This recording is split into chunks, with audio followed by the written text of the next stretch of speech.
السلام علیکم ورحمۃ اللہ تعالی وبرکاتہ۔ مرکز اہل سنت جامعہ رضویہ منظر اسلام کے یوٹیوب چینل ہم سبق درس نظامی میں آپ کا خیر مقدم ہے۔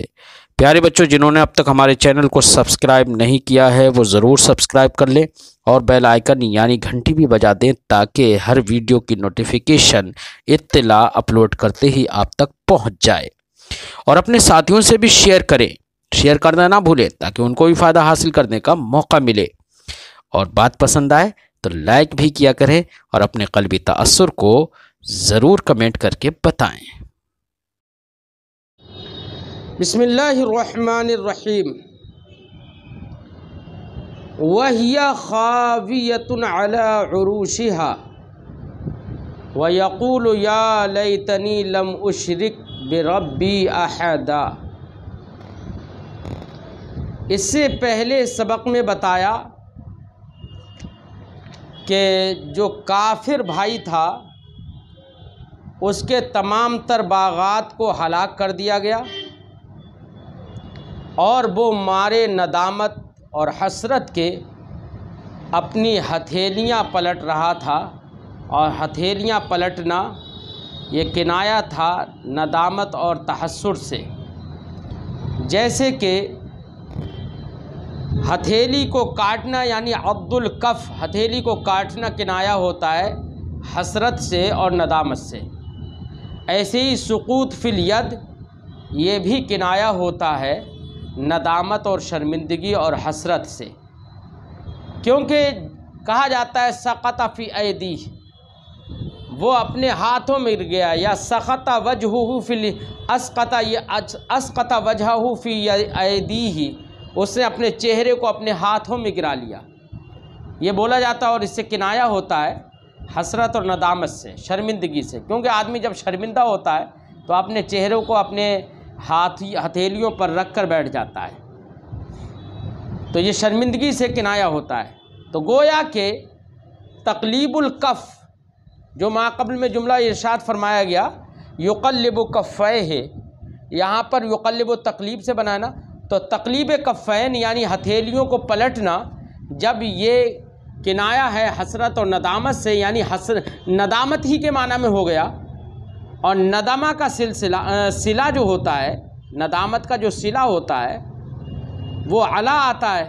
تو جب یہ تقلیب بے معنی ندامت ہو گیا تو اب اس کو علا کے ذریعے سے متعدی کر دیا گیا، جیسے کہ فرمایا گیا علا انفق فیہا، تو علا ما انفق فیہا میں جو علا ہے وہ یقلب ہی سے متعلق ہے، جبکہ تقلیب کا صلہ علا نہیں آتا ہے، بلکہ تقلیب بے معنی تقلیب الکف بے معنی ندامت ہو گیا، اور ندامت کا صلہ علا آتا ہے، اس لیے تقلیب کو ندامت کے معنی کے متضمن ہونے کی وجہ سے اس کو علا کے ذریعے سے متعدی کر دیا اور اس کا صلہ علا لے آئے۔ اسی کو صاحب کتاب نے اس سے پہلے فرمایا وَلِأَنَّهُ فِي مَعْنَى النَّدَمِ، جب تقلیب بے معنی ندم ہے یعنی شرمندگی کے معنی میں ہے، عُدِّيَ تَعَدِيَتَهُ بِعَلَا، تو جیسے ندم تعدیتہ میں ہا ضمیر کا مرجع ندم، ندامت کی متعدی کرنے کی طرح تقلیب کو علا کے ذریعے سے متعدی کر دیا گیا، کأنہ قیل، گویا کہ کہا گیا فَأَصْبَحَ يَنْدِمُ عَلَى مَا أَنْفَقَ فِيهَا، تو وہ بھائی شرمندہ ہو گیا، شرمندہ ہوا یا شرمندہ ہونے لگا عَلَى مَا أَنْفَقَ فِيهَا، اس پر جو اس نے اس باغ کی تعمیر میں اور اس کے آرائش میں خرچ کیا، اے فی عمارتہا، اس باغ کے عمارت اور اس کی آباد کرنے میں خرچ کیا، اس پر وہ شرمندہ ہوا۔ تو یہاں پر علی ما انفقا میں علی صلہ آ گیا نا، جبکہ تقلیب کا صلہ علی نہیں آتا ہے، تو یقلب کفیہ علی ما انفقا، تو یقلب کا صلہ علی ذکر کر دیا کیونکہ یقلب بے معنی یندم ہو گیا، اور یندم کا صلہ ندامت کا صلہ علی آتا ہے، یہ بتانے کے لیے فرمایا وَهِيَ خَاوِيَةٌ عَلَى عُرُوشِهَا، خاویتن کا معنی ہوتا ہے بچوں گر جانا، وَهِيَ خَاوِيَةٌ عَلَى عُرُوشِهَا، عروش یہ عرشن کی جمع ہے۔ عرشن کا معنی ہوتا ہے چھت۔ تو معنی ہوا کہ اس کی وہ انگور کی جو بیلیں تھیں، انگور کے جو پیڑ تھے، درخت تھے، انگور کی بیل، بیل ہی کہتے ہیں ہمارے علاقے میں، تو بیل کہتے ہیں کیونکہ وہ پوڑی ہوئی ہوتی ہے، وہ درخت کی طرح کھڑی ہوئی نہیں ہوتی ہے۔ وَهِيَ خَاوِيَةٌ عَلَىٰ عُرُوشِهَا، اور وہ انگور کی بیلیں اپنی چھتوں پر گر گئیں۔ خاویتن کا معنی ساقطتن، یعنی گر گئیں۔ ہوتا کیا ہے؟ ہوتا یہ ہے کہ انگور کی بیل ہو، کھیرا کی بیل ہو، ترئی کی بیل ہو، ہے نا، تو یہ نرم و نازک بیلیں ہوتی ہیں۔ عام طور سے کھجور، وہ عام طور سے انگور ہے، ایسے ہی آپ کا کھیرا ہے، ایسے ہی اس طرح کی ترئی وغیرہ کی جو بیلیں ہوتی ہیں، ہوتا یہ ہے کہ کسان لوگ اپنی زمینوں میں ڈنڈے گاڑ کر اور ان کے ڈنڈوں پر پلاسٹک یا تار کا پورا جال کھینچ دیتے ہیں۔ پورا جال جب کھنچ جاتا ہے تو یہ جو پودے نکل کر آتے ہیں ترئی کے، انگور کے، ان کی جو بیلیں زمین سے نکل کر آتی ہیں، ان کو اٹھا کر ان تار کا جو چھت بنا دی جاتی ہے تاروں کی،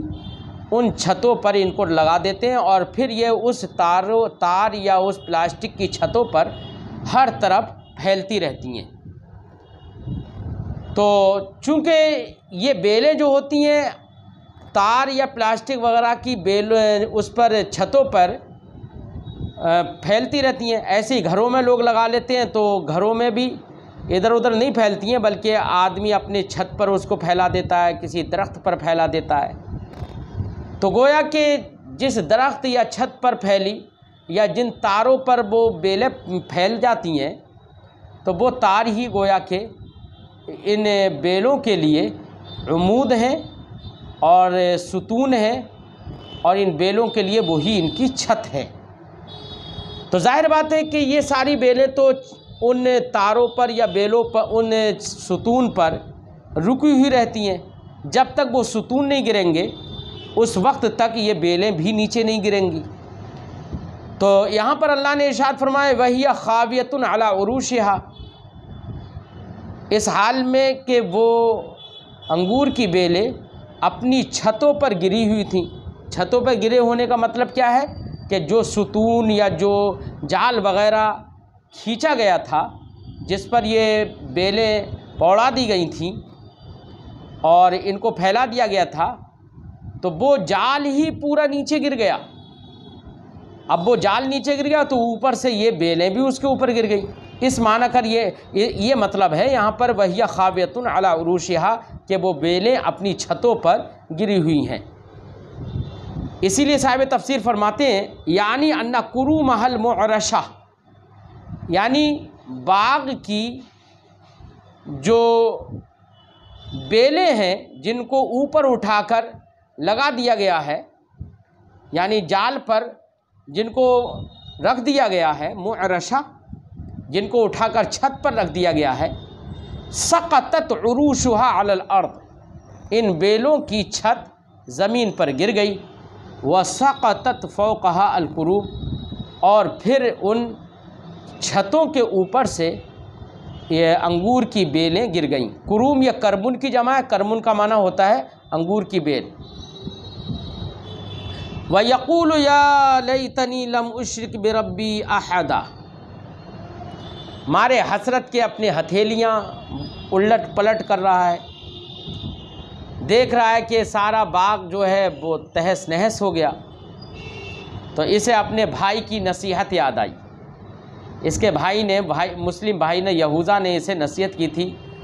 کہ کاش اگر تو یہ کہہ دیتا کہ یہ سب میرے رب کے فضل سے، رب کی مشیت سے ہے، تو اللہ رب العزت اس کو محفوظ فرما دیتا۔ تو اسے وہی بات یاد آئی کہ شاید اپنے بھائی کی بات یاد آئی اور تمنا کرنے لگا، یا لیتنی،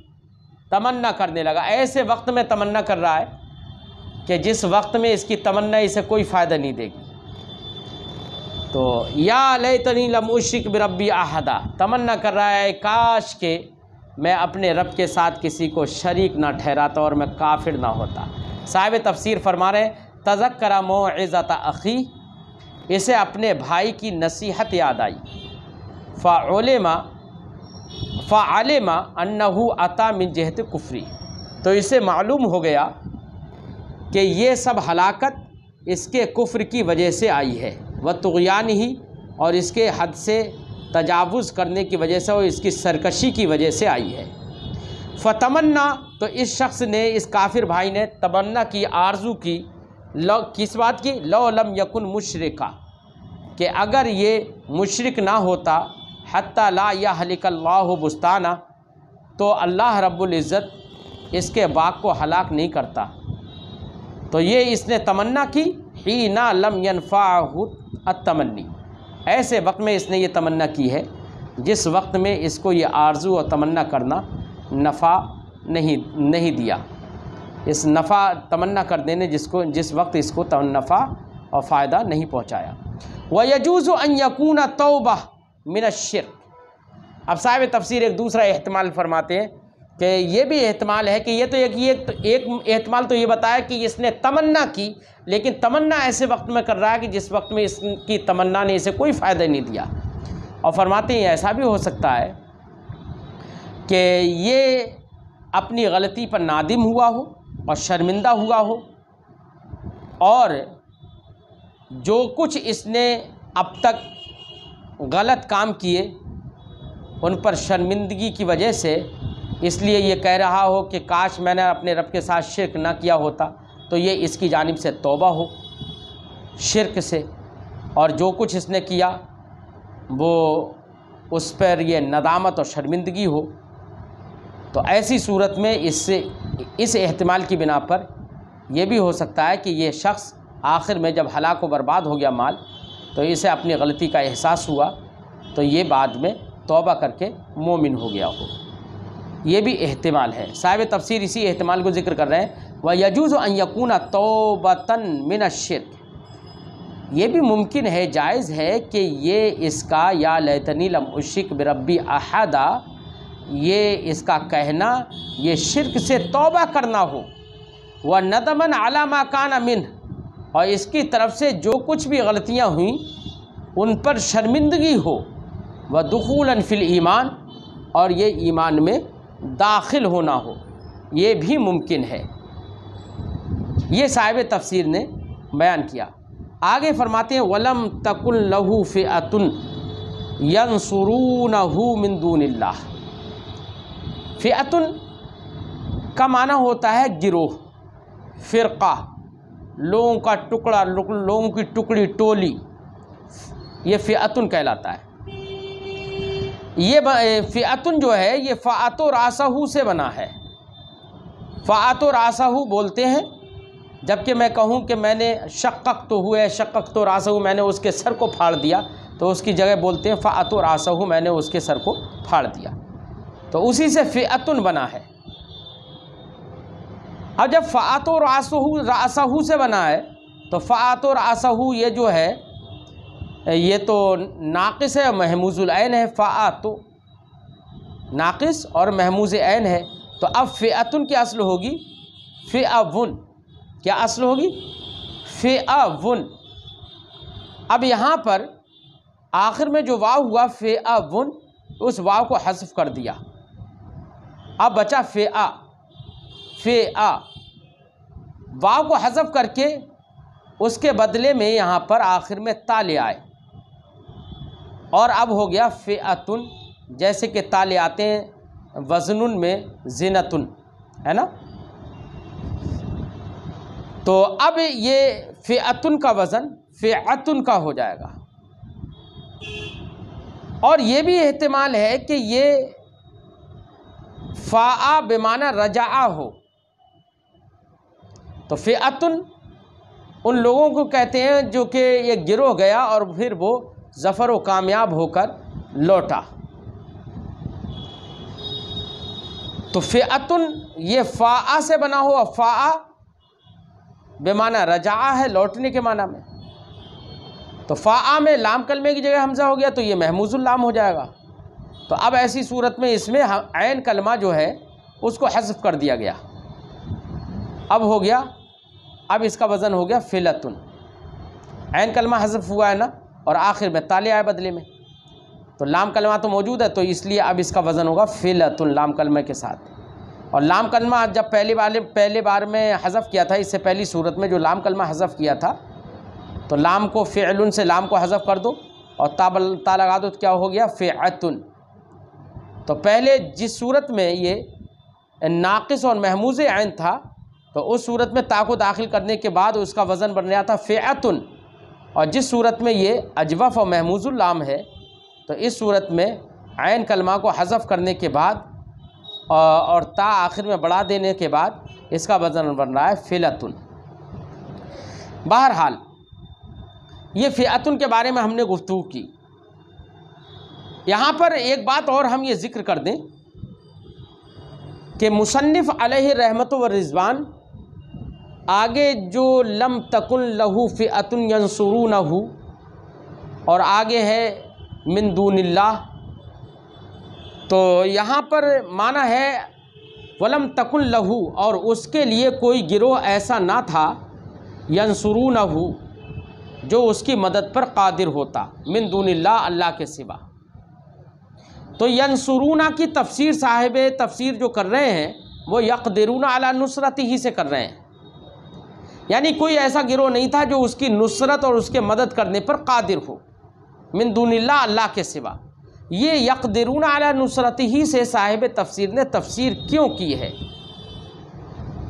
تو اب اسی تفسیر کے مطابق ہم نے ترجمہ کیا کہ کوئی گروہ ایسا اس کے پاس نہیں تھا ینصرونہ من دون اللہ جو اس کی مدد پر قادر ہوں اللہ کے سوا۔ اس کی وجہ کیا ہے کہ یہاں پر ینصرونہ کی تفسیر صاحب تفسیر نے یقدرون علی نصرت ہی سے کی، یعنی یہ بتایا کہ یہاں پر مدد کرنے کے معنی میں نہیں ہے بلکہ مدد پر قدرت کے معنی میں ہے ینصرونہ۔ یہ کیوں تفسیر کی؟ اس کی وجہ کیا ہے؟ تو وجہ اس کی یہ ہے کہ مصنف علیہ رحمت و رضوان نے یہاں پر اللہ رب العزت کے فرمان ینصرونہ میں جو نصر ہے، اس نصر سے اس کا معنی لازمی مراد لیا ہے، کیونکہ مدد کرنا یہ اس بات کا تقاضا کرتا ہے کہ پہلے قدرت ہو، تو قدرت یہ مقتضی بنے گا، اور مدد کرنا یہ اس کے لیے مقتضی بنے گا، اور جو مقتضی ہوتا ہے اس کو ملزوم کہتے ہیں، اور جو مقتضی ہوتا ہے اسے لازم کہتے ہیں۔ تو یہاں پر قدرت لازم نصرت ہے، تو جب قدرت لازم نصرت ہے تو یہاں پر نصرت بول کر قدرت یعنی لازم مراد لیا ہے۔ اب اسی وجہ صاحب تفسیر نے تفسیر کی یقدرون علی نصرت ہی۔ اب یہ لازم قدرت، لازم نصرت جو قدرت ہے جو کہ نصرت کے لیے لازم ہے، یہ کیوں مراد لیا؟ اس کی وجہ کیا ہے؟ تو اس کی وجہ یہ ہے کیونکہ یہاں پر یہ فرمایا گیا کہ اس کے لیے کوئی گروہ ایسا نہیں تھا جو اس کی مدد کرے من دون اللہ اللہ کے سوا۔ تو کوئی ایسا پھر گروہ نہیں تھا کہ جس نے اس سے مدد کی ہو سوائے اللہ کے، یہ معنی ہوا اس کا۔ لم تکن فعل مضارع پہ لم داخل ہوا، ماضی منفی کے معنی میں کر دیا نا اس نے، تو معنی ہوا کہ اس کے پاس کوئی ایسا گروہ نہیں جو مدد کر، کوئی ایسے گروہ، کسی گروہ نے اس کی مدد نہیں کی، یہ ترجمہ ہوا، کسی گروہ نے اس کی مدد نہیں کی من دون اللہ اللہ کے سوا۔ اس سے وہم یہ ہوگا کہ اللہ نے اس کی مدد کی، حالانکہ اللہ نے اس کی مدد نہیں کی۔ تو یہ وہم ہو سکتا ہے، کیونکہ جب ہم بولتے ہیں کہ لم ینصر زیدن احد دون بکر، زید کی مدد کسی نے نہیں کی دون بکر سوائے بکر کے، تو اس سے یہ سمجھ میں آتا ہے کہ بکر نے مدد کی۔ ایسی بالکل یہاں پر معنی ہوا لم تکن لہو، اگر ینصرونہ کو اپنے معنی حقیقی پر یعنی نصرت ہی کے معنی میں مانے تو مطلب ہوگا لم تکن لہو فئۃ ینصرونہ، اس کے لیے کوئی ایسے گروہ نہیں تھا یا کسی گروہ نے اس کی مدد نہیں کی اللہ کے سوا، یعنی اللہ نے مدد کی، حالانکہ اللہ نے بھی مدد نہیں کی تھی اس کی، تو تبھی تو اس کے مال کو اور اس کے باغات کو سب کو ہلاک اور برباد کر دیا۔ اگر اللہ مدد کرتا تو وہ ہلاک و برباد کیوں ہوتے؟ تو یہ وہم ہوتا کہ اگر ینصرونہ کو نصرت ہی کے معنی میں رکھتے تو یہ وہم ہوتا کہ اللہ نے مدد کی، اور جب ینصرونہ کو لازم کے معنی میں ینصرونا کا لازم یعنی قدرت کے معنی میں مان لیا تو اب معنی ہوگا کہ کوئی بھی گروہ اس کی نصرت پر قادر نہیں تھا، نہیں ہوا، من دون اللہ، اللہ کے سوا، یعنی اللہ ہی اس کی نصرت پر قادر ہے۔ اگر وہ اللہ ہی سے قدرت مانگتا، اللہ ہی سے مدد مانگتا اور اللہ کے ساتھ کسی کو شریک نہیں ٹھہراتا تو اللہ اس کی مدد کرتا، اللہ کے سوا کوئی بھی اس کی مدد کرنے پر قادر نہیں ہے، یہ بتانا مقصد ہے۔ اس لیے صاحب تفسیر نے یقدرون علی نصرتہ سے تفسیر کر دی ینصرونہ کی، من دون اللہ، اللہ کے سوا کوئی گروہ ایسا نہ ہوا جو اس کی مدد کرتا، کسی گروہ نے اس کی مدد نہ کی یعنی کہ کوئی گروہ اس کی مدد کی پر قدرت نہیں رکھا، کسی گروہ نے اس کی مدد کی قدرت نہ رکھی سوائے اللہ کے۔ اے ہوا وحدہ القادر علی نصرتی، یعنی صرف اللہ ہی تعالی اکیلا اس کی نصرت پر قادر ہے۔ لا یقدر احد غیرہ، اللہ کے سوا کوئی بھی قادر نہیں ہے اس بات پر ان ینصرہ کہ وہ اس کی مدد کرے، الا انہ لم ینصرہ لحکمت، مگر یہ کہ اللہ نے اس کی مدد نہیں کی کسی حکمت کی وجہ سے۔ وما کان منتصرا، اور وہ شخص ظفریاب نہ ہوا، منتصر انتصر ینتصر ظفریاب ہونا، کامیاب ہونا، وما کان منتصرا، اور وہ کامیاب نہ ہوا۔ کس میں کامیاب نہیں ہوا؟ یعنی اس کے باغات پر ہلاکت ہوئی، اس کے اوپر عذاب پہنچا، باغات کو تباہ و برباد کر دیا گیا ہے نا، یہ سب جو کچھ بھی ہوا اس کے ساتھ اس میں وہ کامیاب نہیں ہوا۔ کامیاب نہ ہونے کا مطلب یہ ہے کہ اللہ کے انتقام سے اپنی قوت کے ذریعے سے وہ بچ نہ سکا، یہ معنی ہے کہ بہت کہتا تھا کہ یہ میں نے کیا، وہ کیا، اللہ کی طرف اللہ کی مشیت کی طرف نسبت نہیں کرتا تھا، اور جب ہلاک ہوا تو ہلاک کا معاملہ یہ ہے کہ اللہ نے جب اس سے بدلہ لیا تو اللہ کے انتقام سے اپنی قوت کے ذریعے سے بچ نہ سکا۔ اسی لیے منتصرن کا معنی صاحب تفسیر فرماتے ہیں ما کانا ممتنعن، امتنع یمتنعو کا معنی بچنا، وما کانا ممتنعن بقوتہ عن انتقام اللہ، اللہ کے انتقام سے اپنی قوت کی بنا پر وہ بچ نہ سکا۔ ہنالک الولایۃ للہ الحق، وہاں سے مراد روز آخرت، قیامت، روز حشر وغیرہ مراد ہے، ہنالکا سے مشار اللہ وہ ہے، یعنی وہاں پر یعنی آخرت میں ولایت اللہ حق کے لیے ہے، الحق سبحانہ و تعالی، اللہ سبحانہ و تعالی جو کہ حق ہے اس کے لیے ولایت ہے۔ یہ جو ہم نے ترجمہ کیا یہ اس صورت میں کیا جب کہ ہم نے الحق مجرور پڑھا اور یہ اللہ کی صفت بنا دیا، لفظ اللہ کی اس میں جلالت کی صفت بنا دیا، تو ہم نے للہ الحق پڑھا کسرے کے ساتھ، اور ہنالک الولایۃ واو کے فتح کے ساتھ پڑھا جیسے کہ لکھا ہوا ہے قرآن پاک میں، اس لحاظ سے ہم نے یہ ترجمہ کیا ہے۔ در حقیقت یہاں پر صاحب کتاب چند امور ذکر کر رہے ہیں، آگے جو امور ذکر کریں گے ان میں تو ایک تو یہ کہ قرات ذکر کر رہے ہیں صاحب کتاب، یعنی لم تکن جو ماقبل میں گزرا نا کہ ولم تکن لہ فئۃ ینصرونہ، تو یہاں پر لم تکن کے اندر قرات کیا ہے، ولایت اور ولایت میں بھی قرات بیان کر رہے ہیں صاحب کتاب کہ کسی نے واو کے فتح کے ساتھ پڑھا، کسی نے واو کے کسرے کے ساتھ پڑھا، اور ایک معاملہ یہ ہے کہ ہنالکا کا مشار الیہ کیا ہے اس کی تعین کر رہے ہیں صاحب کتاب، اور تیسری بات یہاں پر یہ ذکر کریں گے دونوں قراتوں کے اعتبار سے اعراب، اب لفظ حق کا اعراب کیا ہوگا کہ الحق ہوگا یا الحق ہوگا۔ تیسری وجہ یہ ہے کہ چاہے ولایت کا معنی سلطان اور چاہے ولایت کا معنی مدد و نصرت اور ذمہ دار ہونا ہے، تو ان کے جو بھی معنی ہوں اس کے لحاظ سے آیت کریمہ کا ارتباط کیا ہوگا، ربط کیسے ہوگا، یہ ساری باتیں صاحب کتاب نے بتائی ہیں۔ ہنالک الولایۃ للہ الحق، صاحب تفسیر فرماتے ہیں یکن بالیا، صاحب تفسیر یہاں پر قرآن میں تو لکھا ہوا ہے ولم تکن لہو، تا کے ساتھ تکن لہو فئۃ ینصرونہ، تا کے ساتھ لکھا ہوا ہے۔ تو فرماتے ہیں کہ یہ تا کے ساتھ پڑھنا یہ بھی ایک قرات ہے، اور یا کے ساتھ پڑھنا بھی ایک قرات ہے۔ یا فرماتے ہیں یکن، تکن میں یکن یہ یا کے ساتھ، والولایا اور واو کے کسرے کے ساتھ، بے کسر الواو، واو کے کسرے کے ساتھ ولایا، حمزہ و علی، یہ دونوں قراتیں ہیں حضرت حمزہ کی اور حضرت علی کی، یعنی حمزہ کوفی اور علی کسائی، ان دونوں حضرات کی قرات ہے واو کے کسرہ، ولایت میں واو کے کسرے کے ساتھ، اور لم تکن میں یا کے ساتھ، یعنی لم یکن۔ یہ دونوں قرات، یہ دونوں کے اندر قرات حمزہ اور علی کی ہے، اور جو ہم نے ذکر کر دی۔ فہیہ بالفتح النصرہ والتولی، فرماتے ہیں کہ یہ علی وغیرہ نے جو کہ کسرے کے ساتھ ولایت پڑھا، کسرے کے ساتھ، تو فرماتے ہیں کہ ان لوگوں نے کہا کہ فتح کے ساتھ جو ولایت ہوتا ہے واو کے فتح کے ساتھ، وہ فتح کے ساتھ یہ نصرت اور مدد کے معنی میں ہوتا ہے اور ذمہ دار بننے کے معنی میں ہوتا ہے، اور کسرے کے ساتھ ولایت واو کے کسرے کے ساتھ جو ہے وہ السلطان والملک، وہ بادشاہت اور سلطنت کے معنی میں ہوتا ہے۔ تو مشہور قرات جو ہے جو کہ ہم پڑھ رہے ہیں، اس میں ہنالک الولایت واو کے فتح کے ساتھ ہے، یعنی اب واو کے فتح کے ساتھ کا مطلب یہ ہوا کہ نصرت اور تولی کے معنی میں ہے، ذمہ داری کے معنی میں ہے، اور کسرے کے ساتھ پڑھیں ولایا تو اس کا معنی سلطنت اور بادشاہت ہوگا۔ تو اب معنی ہوگا ہنالک الولایت للہ الحق، وہاں پر یعنی قیامت میں، آخرت میں